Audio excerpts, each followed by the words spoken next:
अस्सलाम वालेकुम, मैं हूँ सिदरा इस्माइल और आप देख रहे हैं मुसलमान टीवी। पाकिस्तान भर में गुज़िश्ता रोज टीचर डे मनाया गया।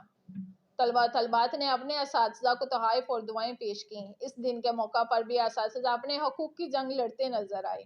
पंजाब के असातिज़ा की तमाम तंजीमों ने अपने अपने अजला में रैलियों और जुलूसों की सूरत में अपना एहतजाज रिकॉर्ड करवाया।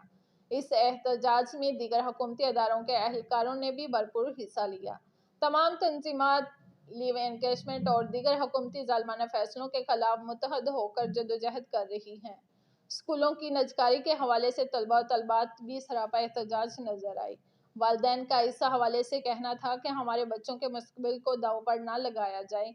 बच्चों ने नजकारी के खिलाफ शदीद नाराबाजी भी की। स्कूलों की